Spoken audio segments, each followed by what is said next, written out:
Welcome to Synergy Training, powered by Perry ProTech. Today's topic is tips and tricks for Windows 7. Upcoming trainings will be a Microsoft Office shortcut webinar on March 5th, tips and tricks capturing and sharing March 12th, Outlook shortcut webinar March 19th, and tips and tricks for Windows 7, which is this one, will be repeated again on March 26th. Starting off today, we are going to talk about the Windows key, Start menu, showing your desktop, pinning to the taskbar, jump list, and pinning to the jump list. Let's go ahead and get started. First of all, we have a picture of a keyboard here. On the keyboard you can see that there's a red box around the Windows key. The Windows key, pushed at the same time in conjunction with one of the arrows, will move active screens around your monitors. By holding down the Windows key and going right or left, you can snap your screens to the right side or the left side of your monitor. By using the up and down keys, you can maximize or minimize those screens. Here's an example. We have a couple different websites that are open. If I hold down the Windows key and the right arrow, I can snap the Wall Street Journal open onto my computer. I will do the same moving the other way. The advantage of this is you can quickly tile your computer active screens across multiple monitors to make it much quicker. There'll be no more of the adjusting with the little arrows to get it to the size you want. You can just quickly use those arrows and move it around. By using the Windows key and the down arrow, I minimized that active screen, and by using the Windows and up arrow, I can maximize. So if you have multiple monitors, you can tile these throughout multiple screens. By even adding one additional key, you can do the Windows key, the Shift key, and an arrow at the same time, and you can move them around between different monitors. We're going to go ahead and close those active screens and talk about the Start menu. The Start menu is the little Windows circle down at the bottom. By clicking on it, you can see that you pop up, and many people are familiar with this and how to find and navigate through it. However, there's some things that you can do. If there's specific programs that you use frequently but you don't want them on your desktop, you're able to pin them onto your bar, which is in this Start menu. So for example, I use Evernote, and I would like to make sure that it's there all the time. By right-clicking on my mouse, I can use the menu, the drop-down menu that appears, to pin it to the Start menu. By doing so, you can see that it's above the board, and it will stay here even though my frequent items will change. If I want to remove it, I right-click again, and it says Remove from this list. However, if you have something that you would like to pin to your taskbar, which is located at the bottom of your screen, you can right-click on any item that you would have, and it says to pin or unpin to the taskbar. So an example of that would be, I would like to put Prezi, which is a presentation tool that I use. By right-clicking on it, I will say Pin to the taskbar. And as you can see, it has appeared on the taskbar. To undo that, I can right-click and say Unpin from taskbar. A nice little feature that Microsoft has added into the search menu in Windows 7 and now moving forward is the search functionality. Searching used to be much more difficult, but due to the progress that they've made with Bing as their search engine, they've learned a lot and it's made things much easier.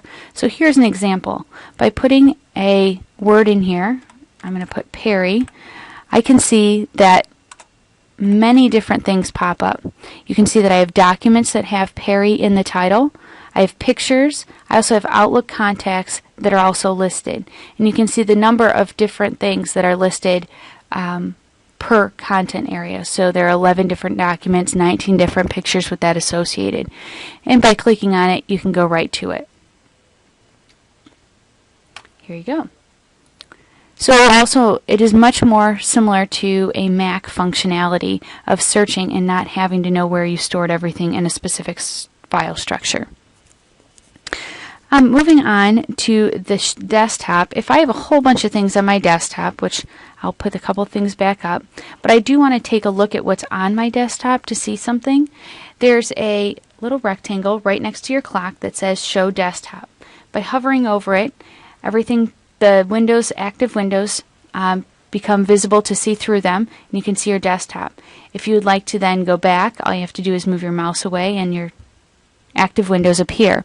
However, if you would like to minimize those active windows, you click on that Show Desktop, and they minimize. To bring them back, you click again, and they will come right back. So it's a quick and easy way to get information off your desktop. If you have, for example, I use sticky notes, those might be on there that you can see different information. So we're going to remove everything from our desktop and go from there. So we've kind of already talked about the taskbar. But as you can see, I have many things different pinned down here. You can see that many of them have a square around them. Those mean that they are actively being used at this point. So you can see that right now I have a PowerPoint that's actively used, and when I hover over it, I have an arrow peak, which is a way to see what's active at this time, and I can do many things from this. I can hover over it and it appears. I could use the X to close it, or I can click on it and keep it open.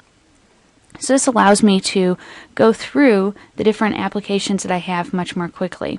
I'm going to hide that and take a look at this again. So you can see that I have two squares around the Google Chrome as well as my Outlook. What that means is that I have two active windows in that application, and you can see them through the arrow peak. Both of them pop up, and I can move back and forth over them to choose which one I would like. If I want one, or just to close it, I can close it right here, and I only have one left, or I can close that as well. The next little trick is called the jump list. The jump list is your recent items that are seen through different applications. In Microsoft Office, by right-clicking on an application, you can see how you can open it from here. You can also see the recent items, and then you can also pin items that are frequently used up here, so that they'll always come back, because the recent items will revolve as different documents are being used.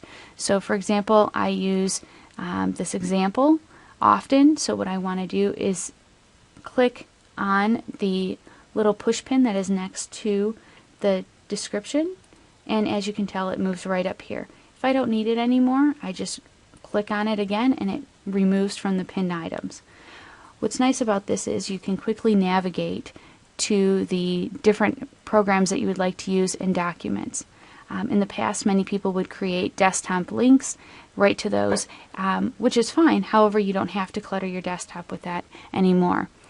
You can see that in Word, it is the same thing. You can have different things pinned. Excel. When you are in Outlook, it has tasks.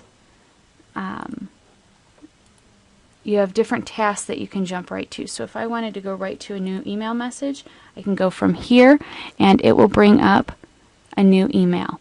And I didn't have to go into the email program to do so. So it just allows you the flexibility to move much quicker through the things that you need to do. At this point, we are going to take a look at what the jump list does for your Explorer. When you are on your Explorer, we have many folders that we might go to frequently. However, if you would like to pin the folder itself that is possibly saved on your server, you can also do so. I've pinned some. I frequently go to Future Managed Services. I can also pin that here as well, and by clicking on it, it will open right up to the different documents that I have in that folder. I may not just need one, so it's not useful for me to use through Word or Excel. However, I want the entire folder to be brought up. This is a huge time saver rather than going through the Explorer, which we used to go through this way, clicking on and moving through to find everything that you need. Just a direct link to what you would need to use. I have pinned a few other items to my taskbar that I use frequently. I've pinned Snippet Tool and the calculator as well. These you can find in your Start menu right here, and go into Accessories and pin them directly onto your taskbar from here as well. Those are two different things that I use frequently, and I've decided to add them onto my taskbar. I just wanted to say thank you for joining us today on the tips and tricks. These will be posted later on, and that just to remind you that we do have the additional trainings that will be coming up. Webinars will be an interactive webinar, and you'll be receiving a link to register for those through email, and tips and tricks will be an email just like this video that will be sent out. If you have any questions, you can send requests over to support@perryprotech.com, and we'll be able to help you very much. Thank you again.